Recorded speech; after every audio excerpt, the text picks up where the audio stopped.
እንዴት ናችሁ? ደህና ናችሁ ወይ? እግዚአብሔር ይመስገን ደህና ነኝ። ኖላዊ ድራማ ክፍል 21 ተለቋል።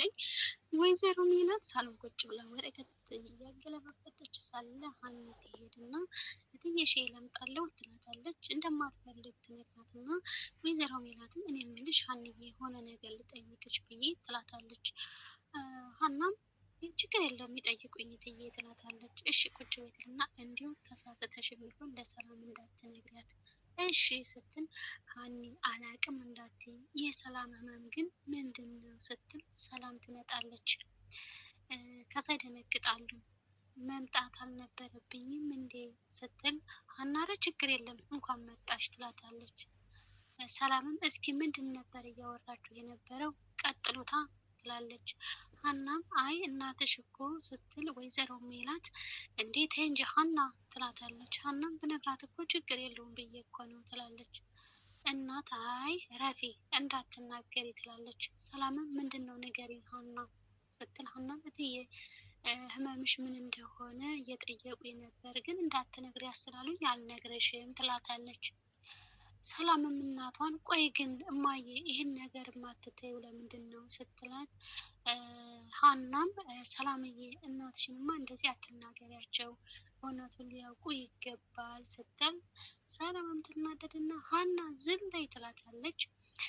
ሀናም ሰላምዬ አትቆጪ ልንገራቸው ብላትዬ የሰላም ህመም እኮ የማህፀን ቁስል ነው ስትል ሀና ሰላም ፊት ላይ እንዲሁ እሰይ የሚል ነበር የታየባት ነው።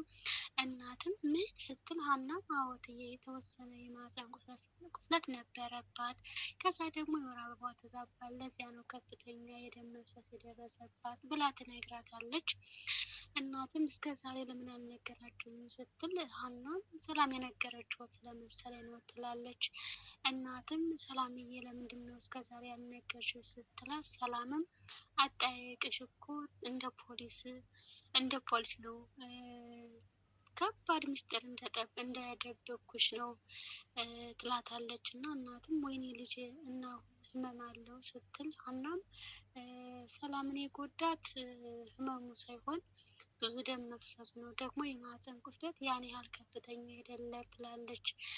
ሰላምም አዎ ዶክተሩ ውሃ በመጠጣት ብቻ እንደምድን ነግሮኛል አሁን ደህና ነኝ ትላታለች። እናትም እኔ እኮ ልጄ ምን ሆናብኝ ነው ብዬ እየተጨነቅኩ ትላለች። ሀናም ኩሽና ድስት ጥጄ ስለመጣሁ መሄድ አለብኝ ብላ ተነስታ ትሄዳለች። ከዛ ሀናና ጀሮ መንገድ ላይ ይገናኙና ስለ አባቷ ስለ ህክምና ጉዳይ አውርተው ነበረና ያላት ገንዘብ 50 ሺህ ብር እንደሆነ ለህክምናው ግን የሚያስፈልገው ወጪ 400 ሺህ ብር እንደሆነ ትነግረዋለች። እና ጀሮ መንገድ ላይ ቁጭ ብሎ እያሰበ ነበረ። በሀሳቡም እንዲህ እያለ ነበረ በዚህ ሰዓት ለሀና የሆነ ነገር ልታደርግላት ይገባል የሚል ሀሳብ ይመጣለታል። ወዲህ ደግሞ ሌላ ምንድነው የምታደርግላት ሀና በዚህ ሰዓት ገንዘብ ያስፈልጋታል የትም ብለህ ገንዘብ ማምጣት አለብህ ይለዋል። በሀሳቡ ገንዘብ ሀና እኮ የምትፈልገው ትልቅ ገንዘብ ነው ይህ ሁሉ ገንዘብ ከየት አመጣለሁ ይላል በአንድ ሀሳቡ። በአንድ ሀሳቡ ደግሞ ከእንጀራ አባት ነው ከቤተሰቦቹ የዘረፈው ብዙ ገንዘብ አለው እሱን ለምንም ቢሆን ገንዘብ ማምጣት አለብህ ይለዋል። ወዲህ ደግሞ ምንም ከዚያ ጭራት ሰው ፊትማ አልሄድም ቢገለኝስ ይላል። ደግሞ በአንድ ሀሳቡ ፈሪ ነህ ለሀና ስትል ብትሞት ምን ችግር አለው ሀና የምታፈቅራት ልጅ ነች እያለ በሀሳቡ ያወጣል ያወርዳል። እዛው መንገድ ላይ ቁጭ ብሎም እያሰበ እያለ የእንጀራ አባቱ በዚያ ሰልፍ ያየውና አባዬ ብሎ ይጠራዋል። ሰውየውም ዘወር ይልና እኔን ነው ሲለው ጀሮም አዎ አንተን ነው ብሎ ይመልስለታል። ሰውየውም የሆነ ቦታ የማያውቅ መሰለኝ ማን ልበል ሲለው ጀሮም ፀጉሩን እያሻሸ መዝገቡ ነኝ ይለዋል። አቶ መዝገቡ ከስንት ዓመት በኋላ እንዴት መጣ እባክህ ይለዋል። ጀሮም አንተን ፈልጌ መጣሁ አባዬ ይለዋል። ሰውየውም አንተ አባዬ አትበለኝ ምን ይመስላል ይሄ እባካችሁ ይላል። ጀሮም እሺ ግን እርቦኝ ነው የመጣሁት ይለዋል። ሰውየውም ኧረ እባክህ ይለዋል። ጀሮም አወራብኝ የሚሄድበት ምንም ዘመድ እንደሌለኝ ታውቃለህ ይለዋል። ሰውየውም እና እኔ ዘመድ ነኝ እንዴ? ዘመዶችን ወደዚያ ሄደ ፈልግ ይለዋል። ጀሮም አባት ሄደለህ እንዴ ሲለው ሰውየውም አንተ አባቴ አትበለኝ ያልኩህ እኮ እያለ ያስጠነቅቀዋል። ጀሮም አባዬ እስከ ዛሬ እንደምንም ስፍጨረጨር ኖሬያለሁ ይለዋለኝ። ከዚያ እሽና አሁን ምን ገጥሞህ ነው ይለዋለኝ። ጀሮም አሁን አልቻልኩም ህይወት አልገፋኝ አለ ይለዋለኝ። ከዛ ሰውየው አንተ ወፍራሞች ጋር ማን ሄዳለ እባክህ ይለዋል። ጀሮም ማለት ይላል። ሰውየው ህይወት የሚስት ስም አይደለ እንዴ? ለምን ወፍራም ታገባለህ? አቅምህን ቢጤህን አታገባም ነበር ይለዋል። ጀሮም ኧረ እኔ አላገባም ይላል። ሰውየውም ከዚህ በኋላ ከዚህ አካባቢ እንዳላገኝ ይለውና ይለዋለኝ። ጀሮም እስከ ዛሬ ስሸሽ ኖርኩኝ፣ አሁን ግን ራበኝ አልቻልኩም፣ የት ልሄድ ይለዋል። ሰውየውም ብትፈልግ የአባት መቃብር አፈር ሄደ ላስ እያለው ነበረ። ጀሮም በትህትና አባዬ ስለቸገረኝ እኮ ነው አንተ ጋር የመጣሁት፣ እባክህ ለዛሬ አንድ ምግብ ግዛልኝ ቢለውም ሰውየውም ተሰማኛለህ አንተ ዘረቢስ ነህ፣ ከዚህ በኋላ ከዚህ አካባቢ ባገኝህ እናትና አባቶች ብሎ ማጋድምህ ገባ ብሎት አንቆት በጣም አስፈራርቶት ነበር የሄደ።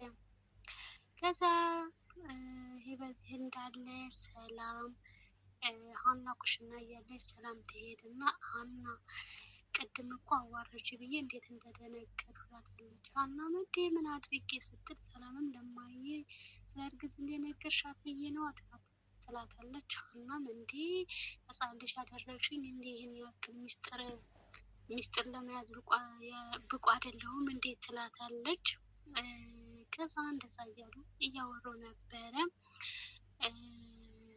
ጀሮም የእንጀራ አባቱ በልጅነቱ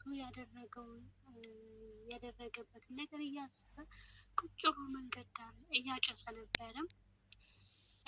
ከዛ ደግሞ ይህ በዚህ እንዳለ ሰላም ሀና ሳሎን ቁጭ ብለው ሀኒ የደወልኩለት እኮ ትላታለች። ሰላምም ከዛ ሀና ለማስትል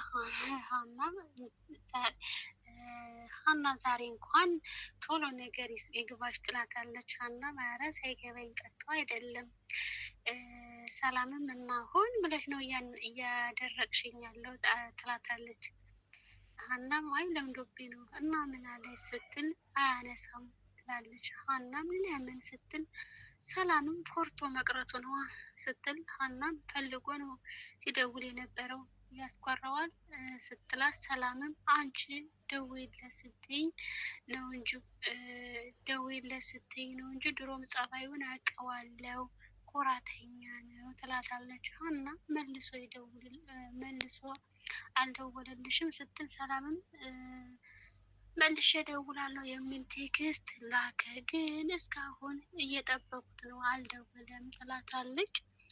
ሀናም ምናልባት ስራ ላይ ሆኖ ይሆናል ትላታለች። ሰላምም ተይው እባክሽ ሌፊ ብለኝ ነው እንጂ እሱ ድሮም አይፈልገኝም፣ ተስፋ ቆርጬ መቀመጥ ነው ያለብኝ እያለች ታዝናለች።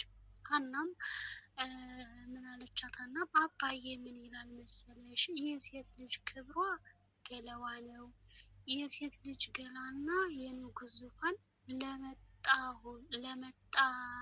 ለመጣ ለሄደ አይሆንም ትላታለች። ሰላምም ይሄ ምን ማለት ነው ደግሞ ሀና ስትላተኝ ሀናም ምን መሰለሽ ሰላምዬ ባይሆን ጥሩ ነበረ፣ ከሆነ በኋላ ግን ምንም ማድረግ አንችልም። ያለፈውን መመለስ ባንችልም የወደፊቱን ማስተካከል እንችላለን። ሰላምም እኮ እንዴት አድርጌ ትላታለች። ሀናም የአንቺ ክብርሽ ሴትነትሽ ነው፣ አንቺ ደግሞ ያን ለጓደኛሽ አሳልፈሽ ሰጥተሽዋል። እንደኔ ግን ሌላ ሰው ከማወቅሽ የምታውቂው ሰው ይሻልሻል። ሌላ ሰው መልመድ ማለት ሌላ ሁለተኛ ሰው ገላሽን እንዲያውቀው ነው ትርፉ ትላታለች። ሰላምም በሀሳቧ ወይ ሀና አንቺ ንጹህ ሰው ስለሆንሽ ንጹህ ሰው ስለሆንሽ ብቻ ሁሉ እንዳንቺ ይመስልሻል አይደል? እኔ ስንት ሰው እንደማውቅ ብታውቂ ኑሮ ምን ትይኝ ይሆን? አሁን እኔና አንቺ እኩል ሰው እንባል ይሆን እያለች በሀሳብ ጭልጥ ብላ ነበረ። ሀናም ሰላምዬ የት ሄድሽ ብላ ትጠራታለች። ሰላምም አለው ሀንዬ በቃ እሱ እስኪደውል ልጠብቀው አይደል ትላታለች። ሀናም አዎ እንደሱ ነው የሚሻለው ትላታለች።